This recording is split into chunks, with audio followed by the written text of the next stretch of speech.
2021년 이제 얼마 남지 않았습니다. 내년 출시될 신제품 관련 소식에 귀를 기울이게 되는 것도 지극히 자연스러운 일입니다. 영원한 건 절대 없는 것 같습니다.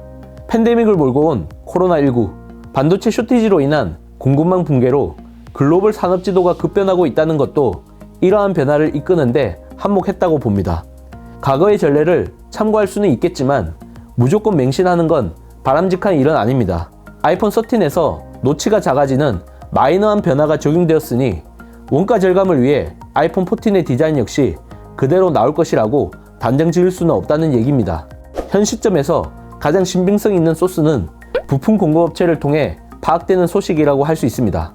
지난 6일 필옵틱스가 공시한 삼성 디스플레이와의 디스플레이 제조 장비 공급 계약이 눈길을 끄는 이유는 바로 아이폰 14 시리즈의 펀치홀 디스플레이 구현을 위한 레이저 시스템으로 추정되기 때문입니다.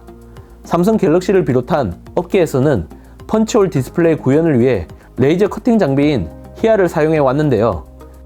필옵틱스는 삼성 디스플레이 베트남 공장에 269억 원 규모 장비를 내년까지 납품한다고 밝혔기 때문에 아이폰 14과 직접적인 연관성이 있을 가능성이 농후합니다. 참고로 펀치홀 디스플레이는 이미 2019년 갤럭시 S10 시리즈에서 업계 최초로 탑재된 바 있습니다. 마케팅 명칭은 인피니티 O 디스플레이인데 이후 갤럭시 노트 시리즈와 중저가 스마트폰까지 확대 적용했습니다. 2017년 출시된 아이폰 10부터 노치를 고수했던 애플 아이폰을 대항하기 위한 차별점으로 적극 어필해 왔습니다. 노치는 한편으로 보면 아이덴티티지만 동영상 콘텐츠 감상을 저해한다는 측면에서는 분명 시대착오적인 존재이기도 합니다. 마치 동전의 양면과도 같죠. 아이폰 14 시리즈는 전작처럼 4종의 라인업으로 구성되지만 일부 변화가 있습니다. 판매가 부진했던 5.4인치 미니는 결국 단종되고 6.7인치 맥스가 그 자리를 꿰찰 것으로 예상됩니다.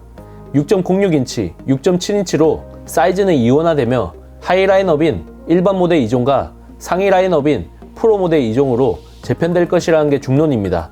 일반 모델은 기존처럼 노치를 유지하지만 프로 모델은 펀치홀 디스플레이가 적용될 것이라는 주장이 힘을 얻고 있습니다. 이렇게 되면 디자인, 디스플레이, 성능, 카메라, 배터리뿐만 아니라 노치 유무도 아이폰 급나누기에 영향을 주는 결정적인 요인이 될 수 있다는 얘기가 됩니다. 이는 애플 소식에 정통한 블룸버그의 마크 거먼, 애널리스트 밍치거가 공통적으로 주장하는 전망이라는 점에서 주목해 볼만 합니다. 이에 대한 자세한 내용은 테크요정 비티크 BPD가 2개월 전에 올린 아이폰 14 기다려야 하는 이유 5가지 영상을 참고하시면 좋을 것 같습니다. 이번에도 아이폰 14 프로에만 OLED 패널에 LPTO TFT가 적용될 것으로 예상되고 있습니다.